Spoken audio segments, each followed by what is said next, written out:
you mentioned the church, and I like to rail about the church because I'm a pastor and I'm evangelical, which is a bad word even in Christianity. So even Christians, even within the church, people say, "Oh, he's an evangelical," which basically means we go by Scripture. Which basically means you're supposed to, if you're a Christian, you're supposed to do that, right? There was a guy named Rob Bell interviewed by Oprah, Queen of the Socialists, and she said, he said, this is a pastor, by the way, saying that she said, when is the church going to wake up and come around? And this pastor said, I think they're beginning to come around. And he also said that I don't believe that pastors should be, that Christians should be basing their morality on 2,000-year-old letters, which sounds awesome if you're not a Christian. But you're a pastor. Right. Your job is to study 2,000-year-old letters and help people base their morality on it. It's nothing more than the spirit of the Antichrist. So if by definition, anti-Christian, right? Anti-gospel. So it is, and it exists just as much within the church now as it does outside of the church. And Paul's second letter to Timothy warned him of that, you know. When he's talking in his second letter about they will be disobedient to their parents, lovers of self, lovers of pleasure, he's not talking about outside of the church. He's warning Timothy about people inside the church. Scary stuff. So where do you think I have very definite ideas of this, but where do you think Christians should stand on subjects like wearing a mask, getting a vaccination, perhaps getting the mark of the beast? Do you think we should do that? Where do you think Christians should stand on some of those things? I think that Christians need to be the most knowledgeable population on earth, not only in terms of what's said in the Word of God, the Bible, but also they need to be up on current events and science, and the science that I've seen and the documentaries and movies and doctor interviews that I've listened to point to that this is not anything special. So I don't believe in mask mandates. I think I'm big on individual liberty. And if someone feels like they want to wear a mask, then they can wear a mask. And if someone doesn't want to wear a mask, then they don't have to. I don't think that the government should ever have a say in mandating what we do to stay healthy. So in terms of a vaccine, that is something that I feel very strongly about. I actually moved out of California away from the 40-year life that I knew and my family, who I love dearly, to escape tyrannical vaccine mandates for kids, and I'm sure soon to be adults, as well as, you know, tyrannical gun laws and the cost of living and everything. But vaccines were one or two on my list.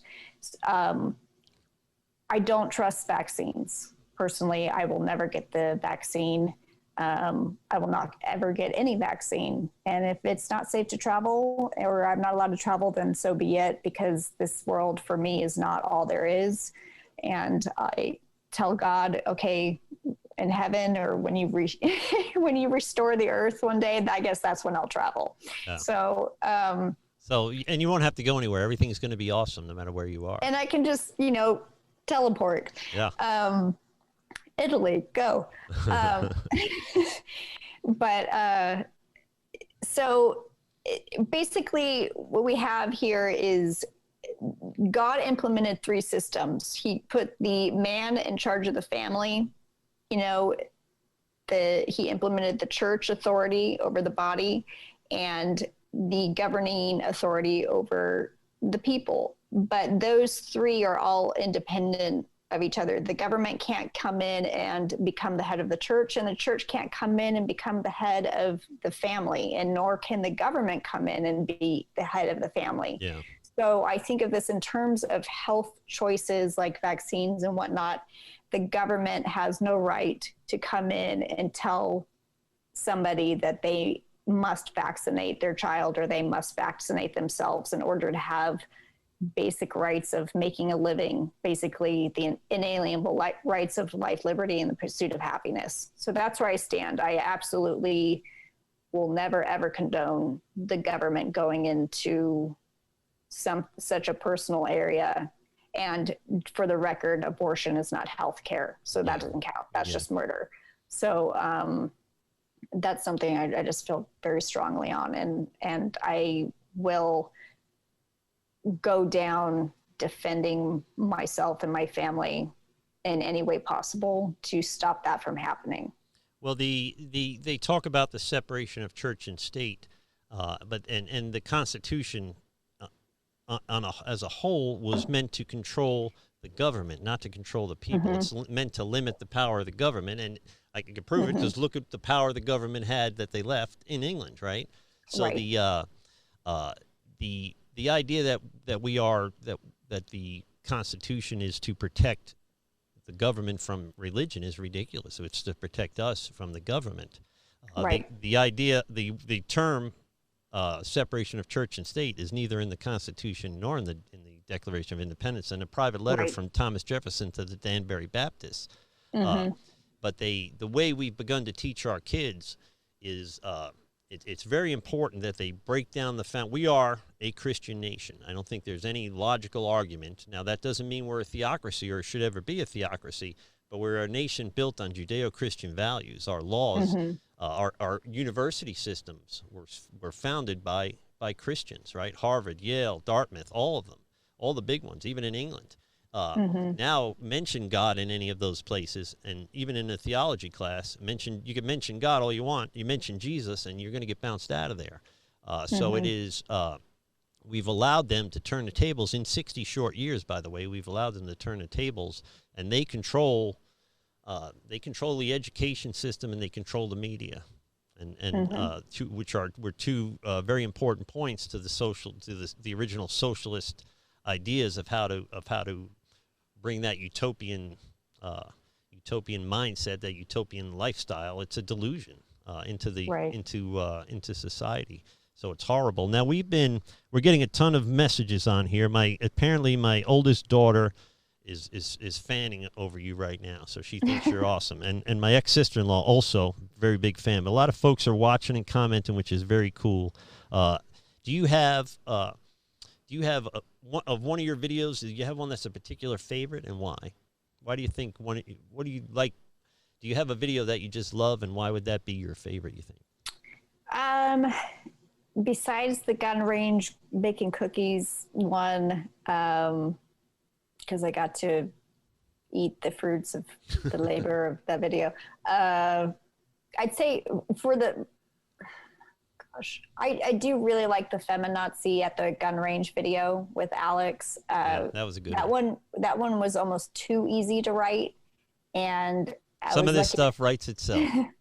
It does. Like, all the feminist stuff is really easy to write, because they just have so many funny things that they actually are very serious about.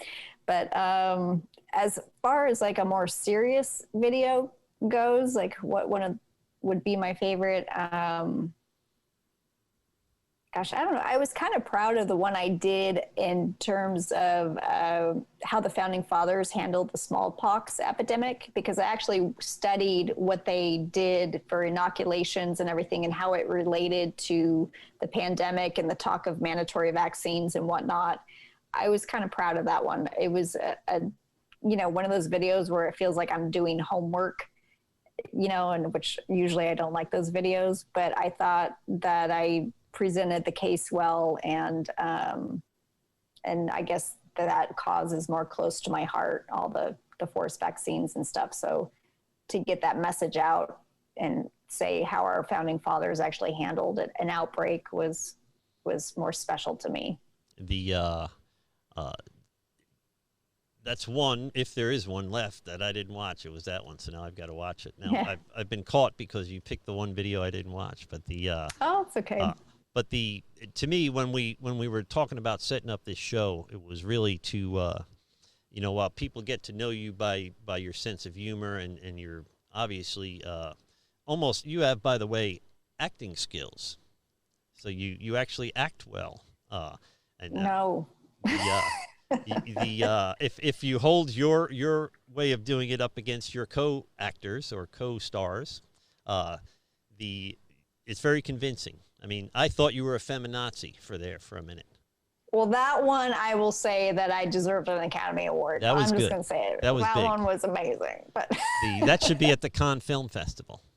but that one, like I said, it was actually so easy to play that character that, you know, once you put that pink hat on, it's like you just, I was like, what is it, method acting or something? Yeah, you just become the character.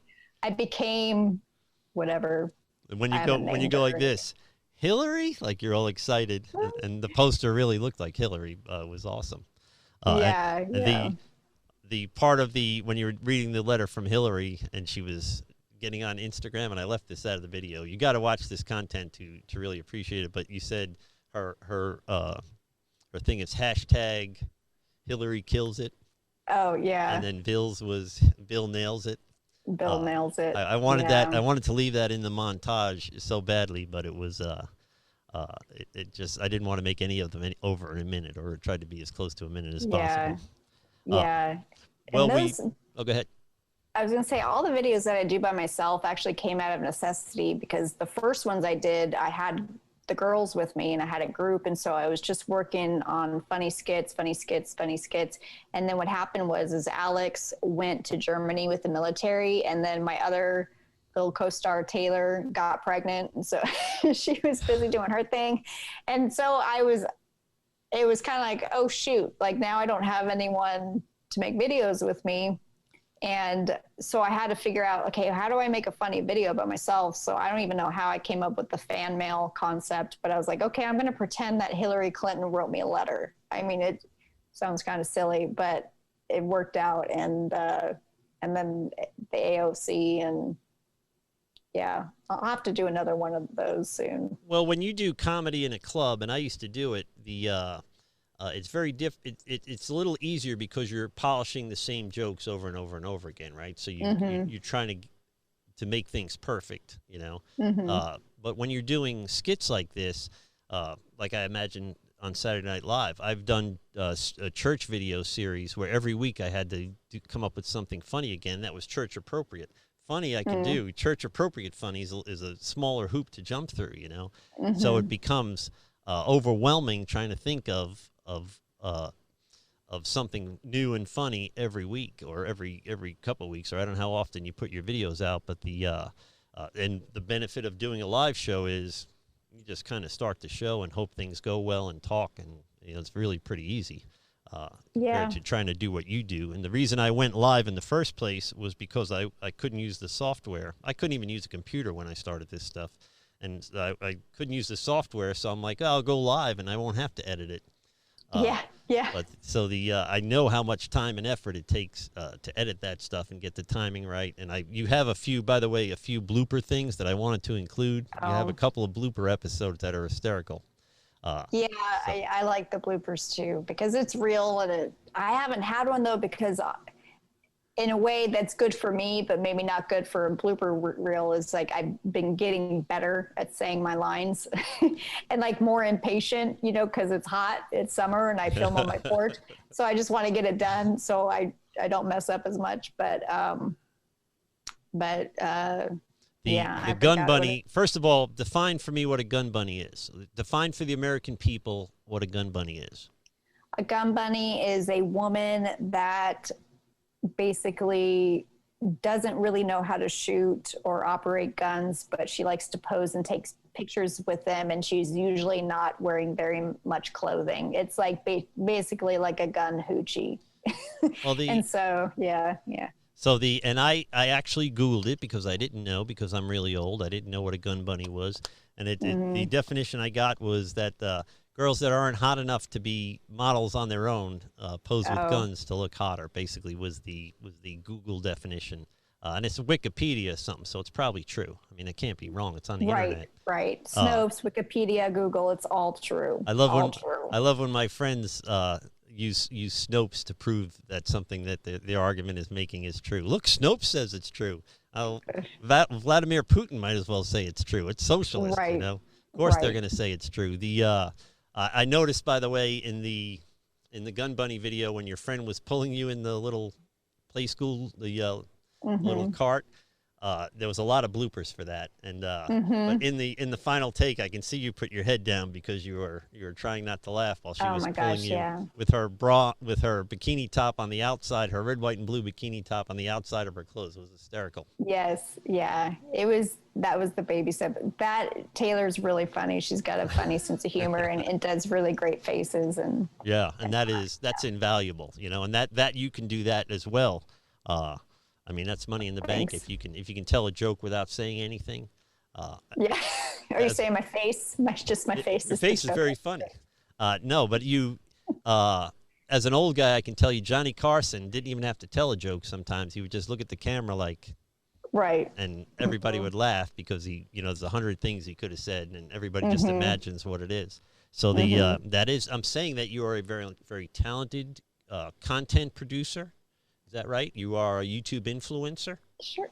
Yeah, I guess. I mean, I hate that word. You Like when influenced people me. say, when people say like, what do you do for a living? It's, I kind of just laugh. I had this like big lawyer ask me the other day, what do you do for a living? And I'm like, I make videos that are funny, but sometimes not funny. And then sometimes I talk about guns, and then I talk about freedom, and then I want to start a civil war. I don't know. Like And sometimes people love them, and sometimes I get in trouble. sometimes people threaten my life, and then sometimes they just laugh. Well, I don't know. most of my sermons fall into that category. Yeah. I have to, when I preach, they have to put me on a 7-second delay because I grew up on construction sites in New York City. So I tell people Lincoln Avenue Kevin's just below the surface. So it takes personal discipline to be pastoral when especially if I decide something's funny. Almost anything can come out of my mouth. So I have to be very careful. So I'm reading through the comments, and Casey Robertson, who is my 27-year-old daughter, is now probably going to start a Tampa Bay Good Patriot fan club type of thing because she's now head over heels. Oh, that's sweet.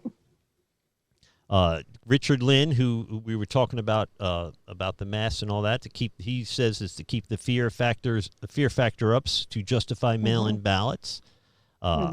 Kelly Mosley, my ex-sister-in-law, is going to look for your channel and subscribe, so that's pretty awesome. Woke One just subscribed, which is a strange name for somebody that might be watching the Godlogic Project, but they're woke and they subscribed just for this interview. Good. Pretty cool. And my daughter noticed you met David Harris Jr., she's a big fan of. So I don't even know who that is. But he's a very sweet man. Yeah, he's a good one. My daughter also says AOC sucks, so she's going to be grounded when this video's over. She's not allowed to talk like that. Yes, she does, but and I'm going to probably butcher this name, Yafp Smith. His or her favorite was the women's oppression was brilliant. Yafp that's a secret code word from someone that's very close to me. She's a character. Oh, Lord. So we got to get her on the show. We need to get all of your character friends on my show, and we'll do like a giant insane right-wing, whatever it would be. I don't know what. Yeah. I'm getting tired now. That is my best friend, actually. Okay. So your best friend's name is Yafp. Yeah. Uh-huh. She's got to be like under the radar because she's got a job where she can't really be known for any political views or anything. So see, it doesn't matter to me because I see you. It doesn't matter to me because people just expect stupidity out of me. So I've got a head start. I mean, they don't expect very much from me. It's weird, right? Well, that's good. It's good. That means you can only go up. I like to pretend I'm dumb. That way, people expect less from me. You know, that sounds like a really great strategy, Kevin. Figure out what you can't do in life and then don't do it. Don't try to do it. That's a big waste. Just chill. That's my philosophy. Now, and the state of Florida allows me to raise kids by myself, by the way. How irresponsible is that? I think it's great. I would expect more from my elected officials than to allow me to raise kids by myself. You know how screwed up these kids are going to be? So Woke One Forgive my tag name. It's from my less enlightened days. Well, it's a fellow, at least a centrist. I used to be I used to be a Democrat. I was never a Republican. People find that hard to believe. They kept it. I don't know if it, just to remind them of how far they've come. So clearly, woke one, you've come a long way. And I would hope that Good Patriot influenced you in some of those decisions. Who are some of the YouTubers that you watch? I'm betting that you and I watch a lot of the same stuff. I'll throw it out there. My news source pretty much every day, Ben Shapiro. Ben Shapiro's great. I agree with probably 98% of what he says. Yeah. Super quick mind. He's amazing. Oh gosh, I do for gun stuff like shooting and guns. I watch Honest Outlaw Reviews. Me too. Oh man, I watch a lot of I watch Warrior Poet. Do you watch him? Warrior Poet is good. I can't say I watch him on a regular basis, but once in a while I'll watch their videos. I really don't watch that much. This entire year was extremely busy for me up until August. And in August, I've kind of taken a step back and taken some time off to refresh and everything. But any of the Daily Wire guys, Andrew Klavan, I think, is hysterical. I think he's a genius, too. I've seen him before. I don't watch him regularly. Michael Knowles is very intelligent. He's Yale. Mm-hmm. I think he went to Yale or something like that. But to me, I stopped. I used to watch CNN and Fox kind of in equal amounts to try to figure out what the truth is. By the way, we shouldn't have to do that as American citizens, right? But right. After the election, I don't even have cable anymore. I don't even watch. Once in a while, I'll get YouTube TV for a month, thinking I'm going to keep up with current events. And you can miss the news for a month and you haven't missed anything. You can turn it on a month later and they're talking about the same thing and they're making the same points they made a month earlier. And I disagreed with them then, So to me, I've become I got hurt 4 years ago and had ended up with a ton of time on my hands and became a big YouTube consumer. So I watched guys like John MacArthur and R.C. Sproul before he passed away, Ravi Zacharias, who's an apologist. I came to faith, by the way, through apologetics. So guys like John Lennox and Ravi and Ravi's amazing. J. Warner Wallace. Chuck Missler. Yep. The J. Warner Wallace, I think, follows me on Instagram or on YouTube or something. I was floored. I called my pastor buddy and told him. I said, "You're not going to believe who just subscribed to my channel. I'm a celebrity." Oh, that's great. So here we go. I won't say who this is, but it's Yaf P. And the question is, will anyone be able to call in with questions? Do you mind opening the phones, or is it? That's fine. Way over an hour, and Sure. Again, I'm not terribly responsible, but let me do this. Say something clever while I put the phone number on the screen.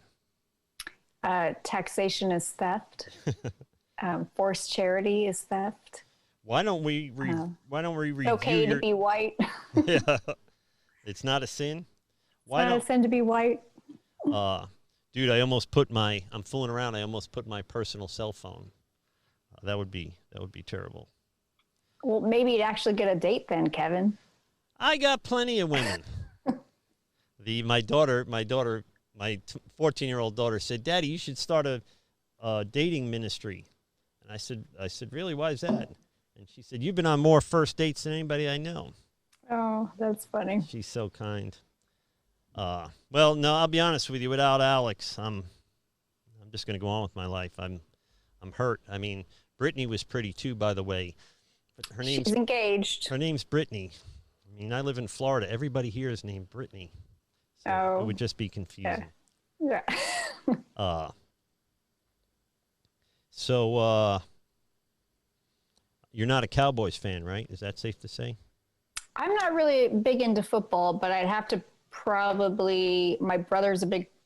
Actually, I'm not allowed to say I have a brother. He's off grid. Never mind.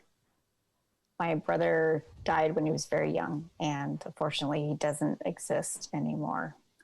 But dude, we got to talk about that off the air.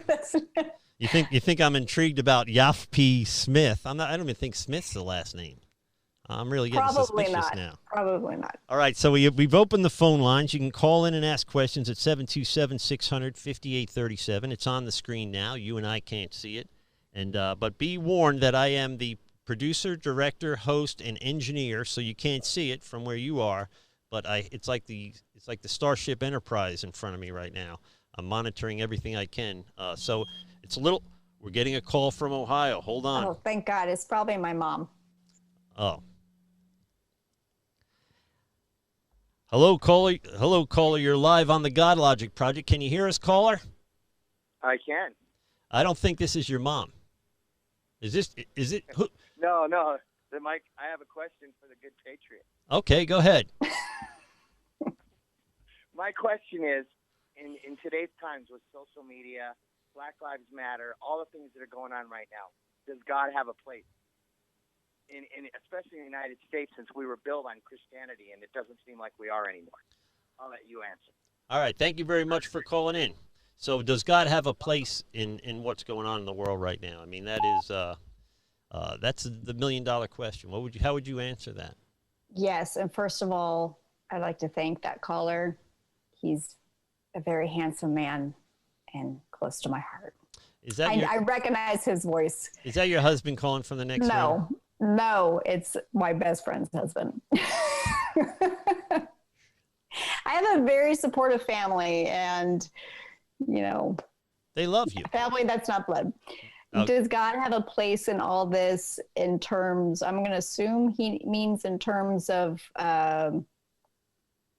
maybe like, I wish he didn't hang up. I was going to ask him to clarify. I actually hung up on him, but that was my fault. Good one, Kevin. But it sounded like he hung up anyway, but I wasn't sure. I'm going to guess he means, does he have a role in getting out of this? And then also, he could also mean, does he have a role in it, as right. in allowing it to happen? That's what I would take from it. So, yeah. Okay, so then let's go with choice B. Yeah. There's nothing that happens outside of God's sovereignty. He knows what's going to happen, how people are going to react and everything. And I believe that he allows us to have free will. And because of that, this is why we have evil in the world. So he knows what's going on, but a lot of people, their number one question about, or reason for not coming to God or believing in God is, how can God, if there is a good God, allow so much evil in the world? And it's because God gave us the gift of free will. Yeah. God loves freedom. And he wanted a family that had the ability to choose to be in the family and not forced to be in the family. And so that's why we have that free will. And so as a consequence to that, that allows evil to come into the world. Mm-hmm. So I believe that he does know. He doesn't have a hand.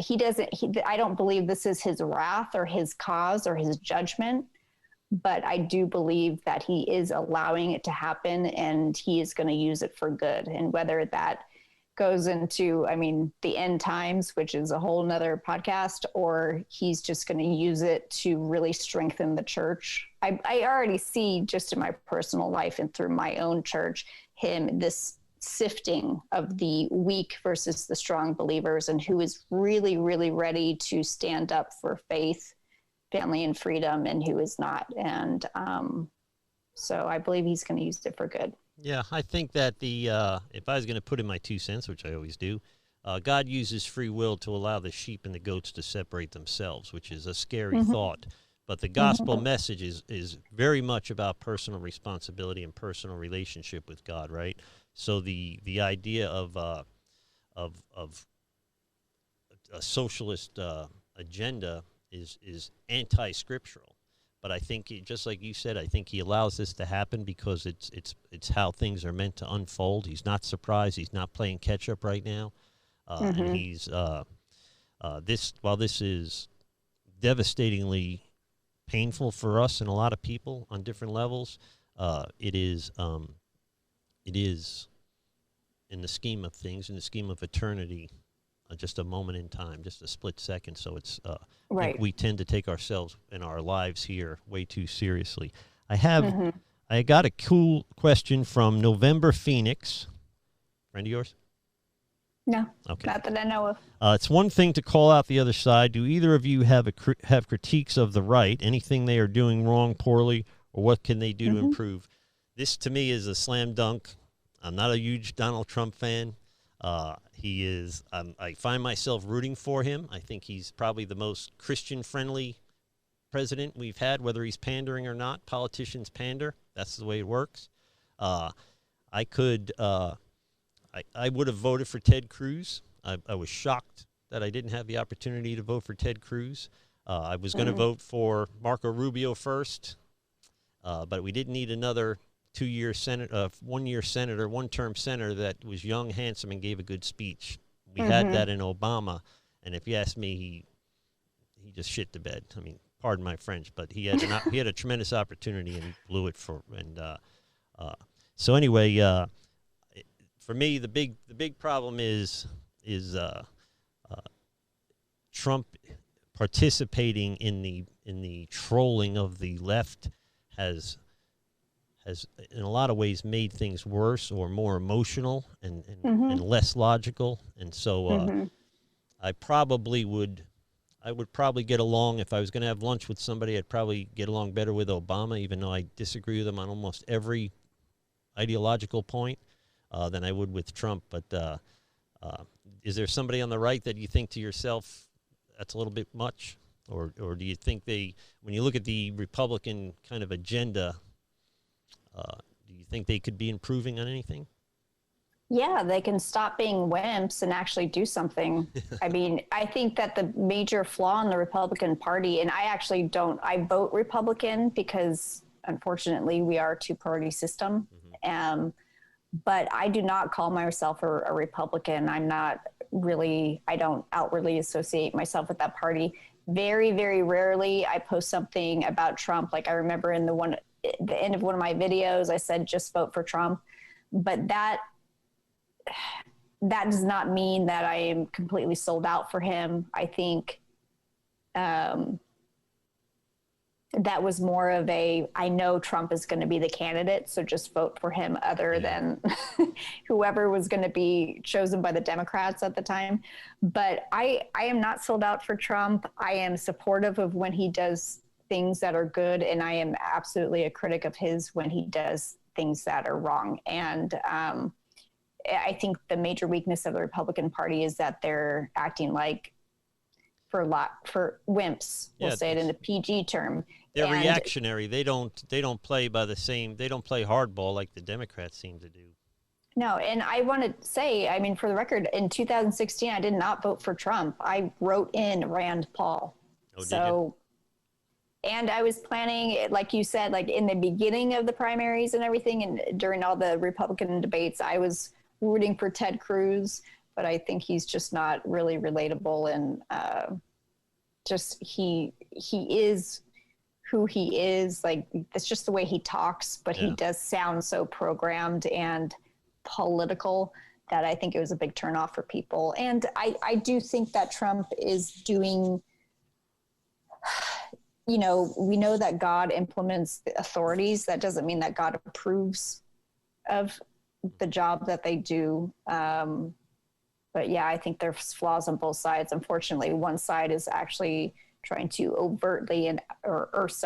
outwardly move us into a socialist communist state, and the other side is just wimpy, but not perfect. They're at a disadvantage in that they don't really wield the power of our education system and our media like the Democrats do. And you have to wonder, by the way, with the lack of power that they have, really, how are roughly half our country still Republicans? So it must be the ideology that's winning, because it certainly isn't their influence over the media or our education system. So I think in the 60s, half the people were squares and half the people were hippies, and the squares went on to Wall Street and IBM and these big companies, and the hippies went on to education to be teachers and professors and run our media in Hollywood and in New York and the news. And I have to say the left, the hippies made a better choice. I mean, they made a more influential choice. So you've got to hand it to them in a sense. I did an episode on the slow death of American patriotism, and it really has been kind of quick. I don't think we're very far removed from the American flag, a petition to change the American flag because it's a hate symbol. I think it's literally right around the corner. Yep. So if anybody wants to call in, I'm kind of managing both here. I'll see if I can. Casey says Michael Knowles, Ben Shapiro, the Hodge twins, very funny. Somebody just sent me a Hodge twins video today. Brandon Tatum, I like. Tucker Carlson, I like. I think he's very brave. He's very bold. I think he was better when he was the conservative part of. Remember, he did a show on Fox where it was him and Combs, Alan Combs. He used to wear a bow tie. But I like. I've never been a big fan of Hannity, but I liked Bill O'Reilly when he was on. I would go out of my way to watch Bill O'Reilly and go out of my way to turn off Hannity with all the yelling and the really not getting anywhere. Yaf P. Smith, I hope I'm pronouncing that right. Again, asking what God's plan is. Wait, we have a call coming from the great state, the Republic of Texas. Hold on a second. Hello, caller. You're live on the Godlogic Project. How are you tonight? I'm fine. How are you? I'm wonderful. Do you have a question for the Good Patriot? I do. It's real. It's kind of gritty, but I'm going to go ahead and ask it. Good Patriot, do you think this is going to come down to a shooting solution? I mean, I don't want it to. I don't want that, but as further things go, I really wonder in my heart of hearts.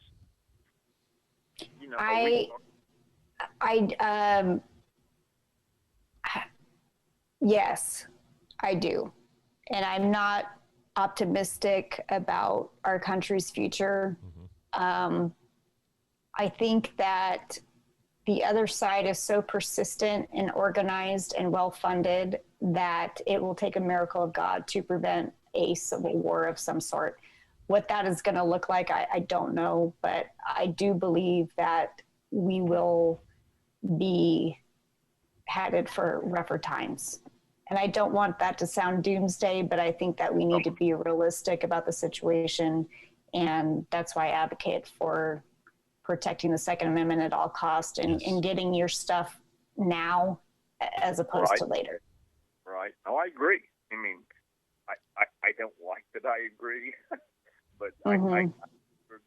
I mean, I don't see any other way other than God's divine intervention. Yeah. Yep. Right, which he can, and he's able to do that. But, I've also read the back of the book, and I don't see America. It seems to be going that way. No, and there is in the end of the book, and I don't want to ruin the book for everybody, but we're talking about the Bible. Nobody comes to Israel's defense, and so in what scenario would the United States not come to Israel's defense? It would be either not a good one. Yeah, it would be bad. And if you read Revelation, I'm going to guess, I'm supposed to know this stuff. I'm going to guess, hope none of my seminary professors are watching. 17 or 18, and right in that range, when they talk about the whore Babylon, it sounds to me like they're describing the United States, that they can't trade in her ports, that her cities are on fire. So it sounds like a reference to the United States, and it would explain why Israel has to fight that last war by themselves. So, I've not heard that. That's actually not a bad idea. I have not heard it. I always thought the Whore of Babylon was honestly the Catholic Church in Rome. And that's a common explanation. I don't hate Catholics. I'm just kind of looking at the sits on 7 hills and so on and so forth. Well, if you read that, and I don't remember, I've got all my electronics tied up, but I don't remember what chapter it is. But if you look it up and you read it in a context that it's either a city, and they call it a city, by the way, but it could very well be a nation. And it sounds like the other nations were drunk on her wine and sex, basically, for generations. and now she's destroyed, and they can no longer trade in her ports and things like that. Right. It sounds an awful lot like the United States. Oh yeah, Revelation's tough. Revelation's tough. Yeah. But I don't see the United States as much as I hate it. I don't see the United States in Revelation. I don't. We're not really. We're certainly not in Scripture at all. But it doesn't mention any country from the West playing any role in it. I think we're already in big trouble by then.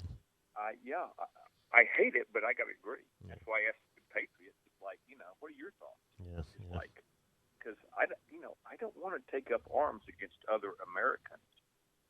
Right. I don't. I really don't. I don't want that. Well, I struggle with it as a pastor. I can tell you that I take the term Good Shepherd very seriously. John, I think John 8, and hopefully I'm right again, where he talks about the difference between the Good Shepherd, meaning Jesus, or us as Christians, and a hired hand. Well, a hired hand will run when the wolves show up, but the good and the sheep, the flock, will be scattered. Right.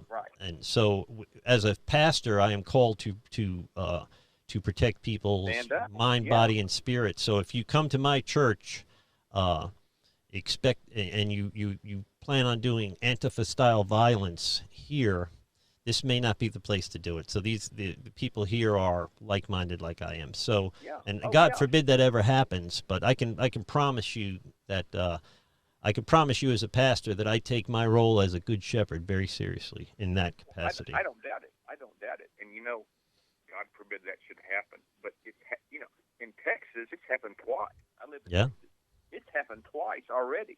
And thank the good Lord, both of them were put down like a rabid dog. One by a Second Amendment guy, with an AR-15, just a hero. Yeah, both of them. Both by Second Amendment. Oh yeah, that's right. The amazing pistol shot was in Texas as well, right? Yeah, that was a darn good shot. That's not an easy shot to make. A guy moving to hit his head with people, Yeah. Did you guys see my interview with those two? No, and I did. I would like to see that, and I would like you to hook me up with them. I want to have them on the show. I don't know if they'll listen to me, but I could try. Yeah, I saw a Good Patriot interview with him, and it was really, really good. I mean, it was, I thought. And thank you. This guy's not like some cold-blooded killer just waiting to shoot somebody. No, he's like your grandpa that likes to go shoot at the shooting range or go hunting. Both of them were very highly trained. And I can tell you, as somebody with extra training, not just paper target gun range training, but I've trained to be in personal protection. I did undercover bodyguard work for rich people. That was one hell of a shot. I mean, just shooting, knowing you're being timed is a lot of pressure, right? Timed and scored. Could you imagine that shot under that kind of pressure? That was amazing. That was an act of God, by the way. That was the hand of God guiding that man, I think. Yeah, well, that was Jack Wilson, and he is actually a firearms instructor and has been for a couple decades. So he had been through that training over and over and over again, and he was ready for that day. That's absolutely amazing. I got nothing but a tip of the hat to Jack Wilson. I mean,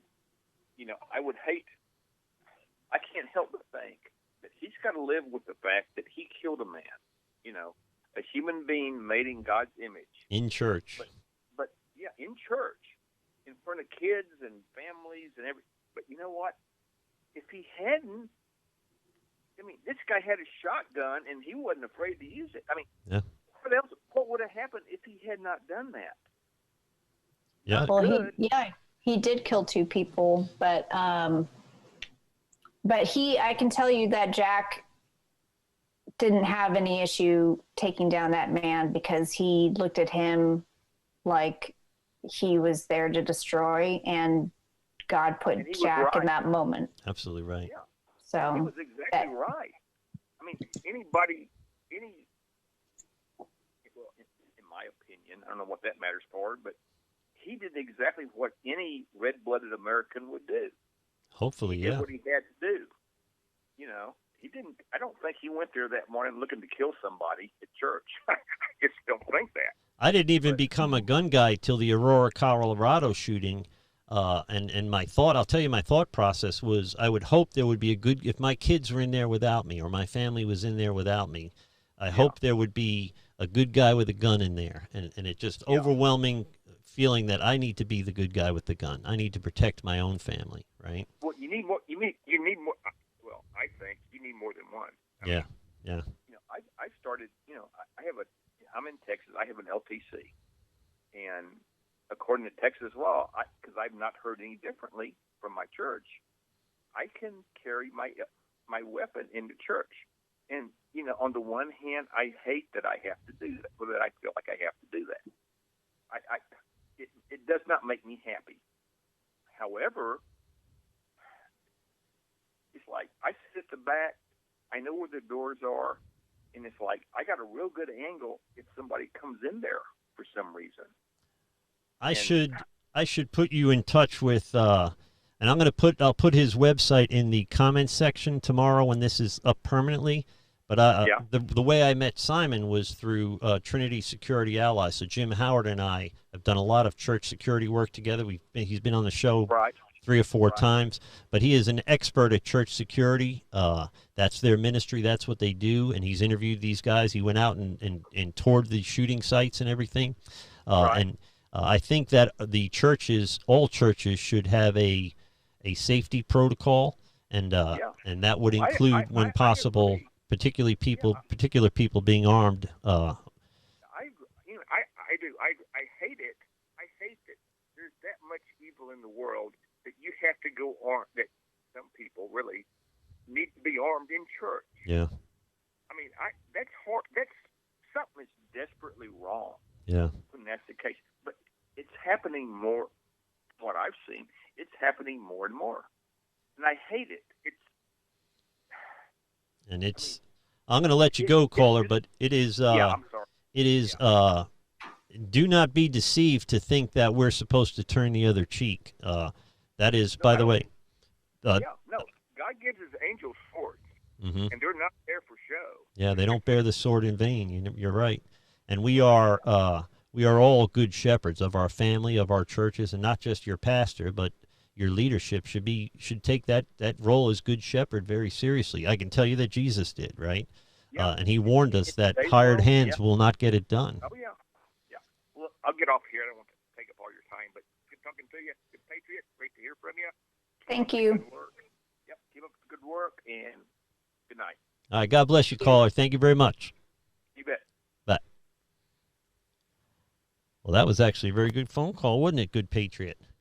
It was. This is something that I got into church work. My first role in church work was at this church was security. And when I met Jim, I thought I was the only one in the world doing this. And I didn't know what I was doing hardly. So it was such relief to meet somebody that was ex-law enforcement, NRA instructor, state cert. He instructs police in Florida on firearms. So it was quite a coup to meet him and kind of coordinate my safety. But I'm afraid every church needs this. I mean, to collapse the American way, you first have to collapse the foundation. And regardless of what argument you make, whatever argument they make, we are a country built on Judeo-Christian values. We are, in essence, a Christian nation. And it breaks my heart that our kids are not taught that. In fact, they're taught the opposite of that, and that's tragic. John Adams is famously quoted as saying, "America is not a Christian nation, period." And so that is from the Treaty of Tripoli, the Barbary pirates, and the sentence itself is a comma after that, in so much as we're at war with Mohammedanism or Muslim. I forget what they called them at the time.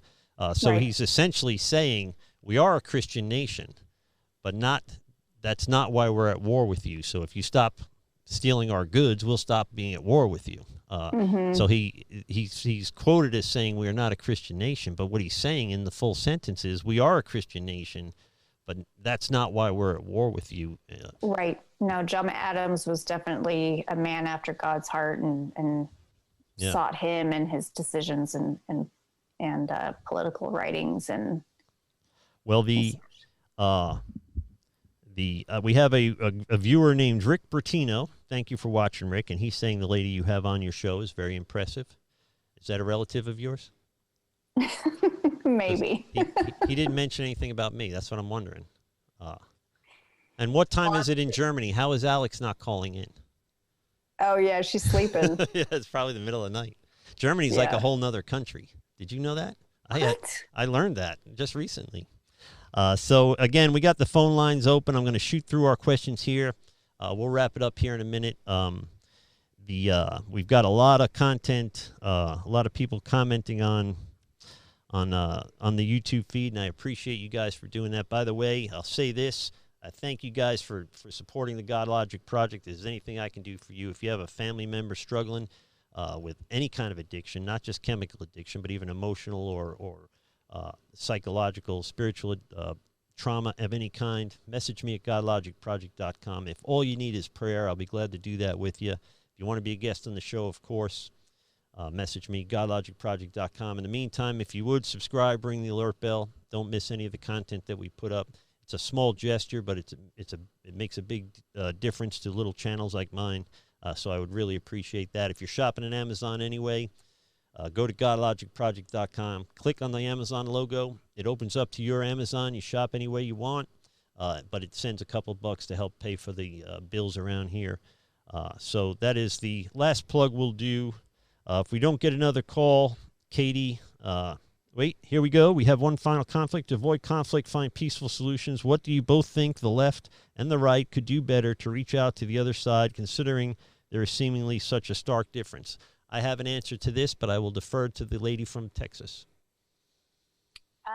Well, before the shutdown, maybe 8 months ago, I did an exercise in our community where they got together 7 liberals and 7 conservatives, and they put us in a room, and we were not allowed to argue our position. We were only allowed to listen and write down some preconceived ideas about the other side and go through them. And it was basically, I believe the organization was called Better Angels.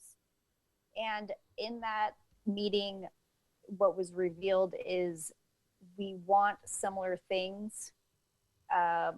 These are moderates. We're not talking extremes here. We want similar things, but we have radically different ideas on how to achieve those things.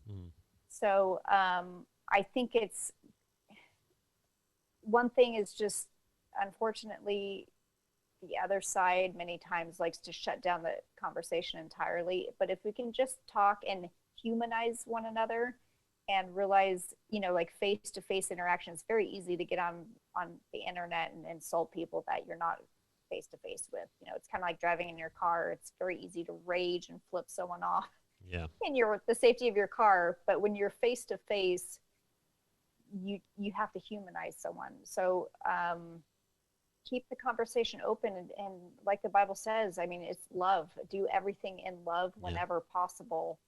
That does not mean confronting an angry, irrational mob, once again. But if you're having a conversation with a friend and they're radically different than you, just come at everything and pride aside and just be willing to listen to why they feel the way they do. And I think that will open up more doors. You may not be able to change their mind, but at least they'll respect you enough to consider your opinions. Yeah, I would all I would add to that, that's an excellent answer. And all I would add to it is that you're not going to make any progress. You're not going to win by emotionizing or being more emotional than the person you're talking to. So if your argument becomes emotional, it's probably because your logic is not supported in the argument, right? So right. I think we have to stop being so emotional, and this is a strange thing for a pastor to say sometimes, but we have to be more logical. We have to be able to agree that 2 + 2 is 4 at least, right? And that so there's certain things that are just true, right? They're just true. And there are 2 genders, right? Now, there may be a spectrum that exists between within the spectrum of men. Maybe there's a spectrum within masculinity and a spectrum within femininity. Certainly, I know a lot of masculine women and I know a lot of feminine men, but there's only 2 genders. And every other argument is irrational, and so you're not going to make any progress on some of these points. But some of them we certainly could. So if we had a way to pay for, if I trusted my government enough to do it, and we had a way to pay for universal health care, I think it's a good idea. but how do we pay for it? Because we tried this with Social Security, and we screwed it up, right? So you're going to trust these same people who, by the way, have been in politics for 40, 50, 60 years. To this time they're going to get it right. You need to bring more than that. You know, it can't be just emotional. So when I hear somebody make an emotional argument, the first thing I think in the back of my head is they don't have a logical argument. They don't have a rational argument, and they're relying on getting me fired up or getting people that are listening emotionally on their side. So that's a great question, and that's a very good answer. And that is, really our goal here on this show is to try to move the ball forward a little bit. It is my prognosis is not good. You were talking a little bit when the caller called about how there could possibly be a civil war in America, and I dread the idea, although I prepare for it. Here's my prophecy, here's my conspiracy theory, here's my Nostradamus moment. I think that